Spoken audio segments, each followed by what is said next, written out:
and welcome to Crime Bytes, the show where we talk about some truly bizarre and disturbing crime cases. My name is Liz, and today is True Crime. Well, today is True Crime Wednesday because it's this channel's anniversary and Valentine's Day.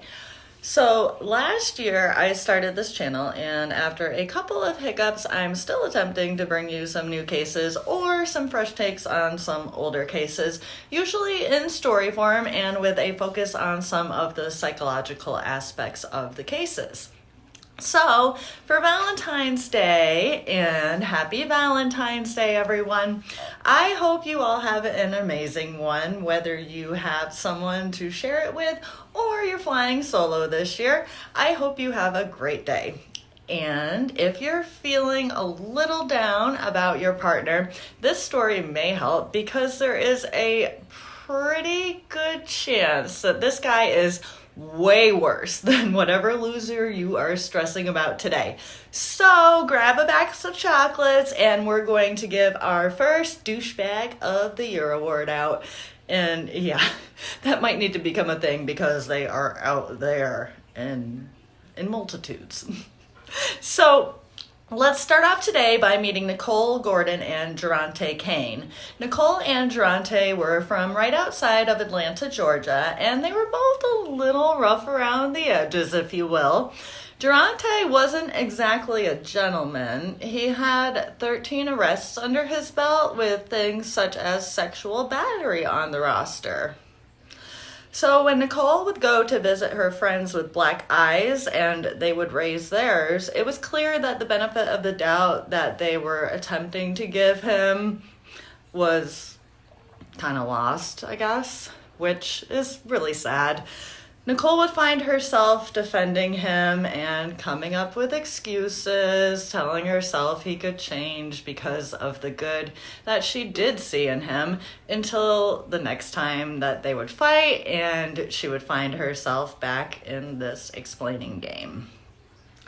Not that she wouldn't stand up for himself, but he always seemed to be bigger, stronger, and angrier. Now we are going to fast forward to the morning of June 26th, 2017. So on this morning, Nicole wakes up and she is in a ton of pain. She isn't home either, but once she finally is able to focus her eyes, she realizes she is at Jerrontae's mother's house.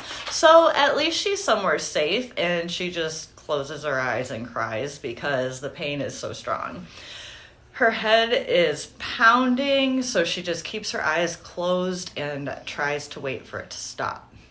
Finally, she's able to get a bit of rest, but she is roused again by something warm and wet sliding across her face. Someone's washing her face. That's strange. She was wondering how much of a mess she must be in if someone was literally washing her face. But her head hurt too much. Luckily, Miss Cain spoke for her. She said that she got into a bit of an accident last night and that she was pretty banged up, but that she would be just fine and that she would make sure of that. Nicole kept her eyes closed, half in pain, half in embarrassment, and just nodded and let a small thank you escape her lips before she tried to rest some more. She could figure the rest out later, but at least right now she was okay and she would be taken care of.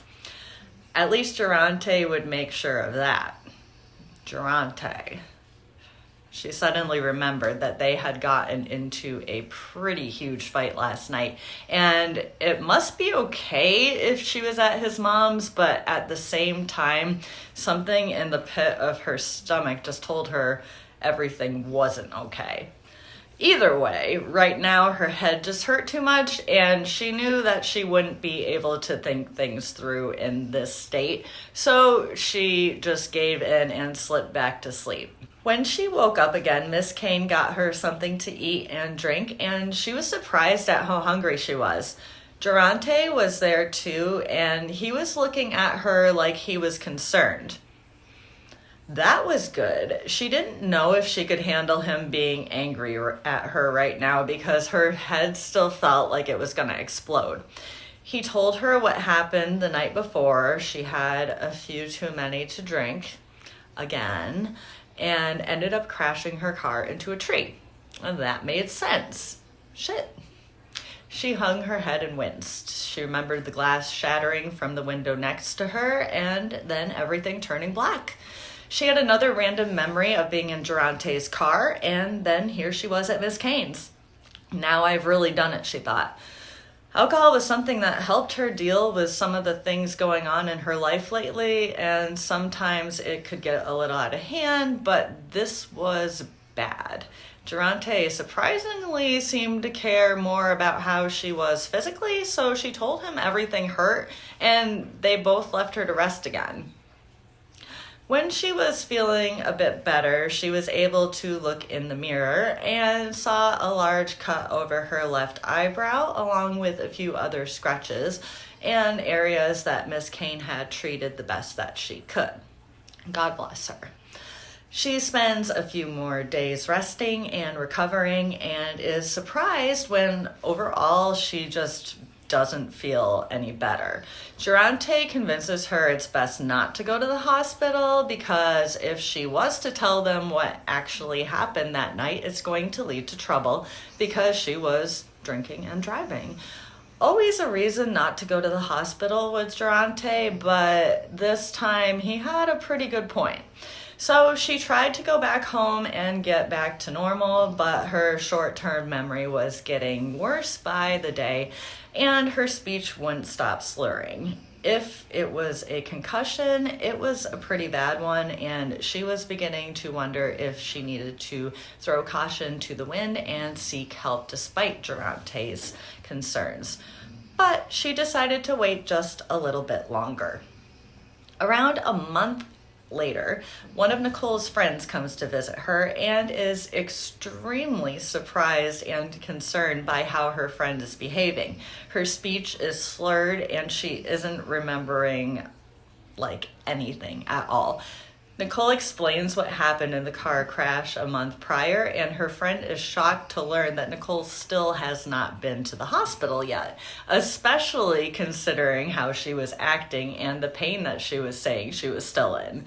Because of this, Nicole's friend finally took her to Atlanta Medical Center herself. What they found would lead the police to issue an arrest warrant for Jerrontae, but it would take them over a year to track him down.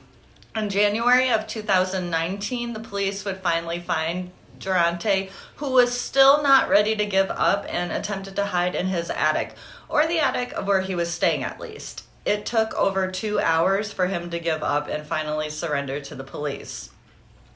As you may have guessed, Nicole's injuries and what they found at the hospital didn't exactly match Jerrontae's story about her crashing her car in a drunken rage. And the crime scene that he described to the officers didn't match either.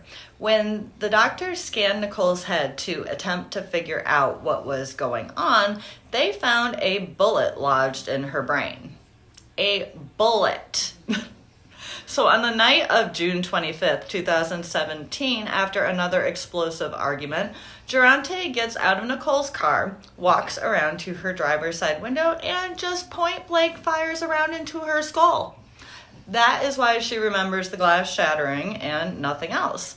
Then he throws her into the back seat of his car and starts driving. But she wakes up while he is driving. So we don't know if he was originally planning to take her to his mother's for care or not, but that's what he decides to do at this point. He brings her to his mother's and has her help him treat the gunshot wound as a deep cut because that's what they looked like apparently with the other scrapes and cuts from the glass from the exploding car window. Then he just waits and hopes that she doesn't remember him shooting her. And she doesn't. Unfortunately, the headaches and slurred speech from having a bullet lodged in her brain didn't go away, and ultimately Nicole was finally brought to the hospital so that she could receive proper care. Unfortunately for Nicole, the bullet is lodged in such a way that doctors fear that removing it will kill her, so she has to live with that painful reminder of that night for the rest of her life. Once they ultimately did catch up with Jerrontae, he was convicted of aggravated assault and battery with a deadly weapon, as well of possession of a firearm, which, get this, he didn't think was possible because the gun he used to shoot Nicole in the head was hers, not his. Like that mattered.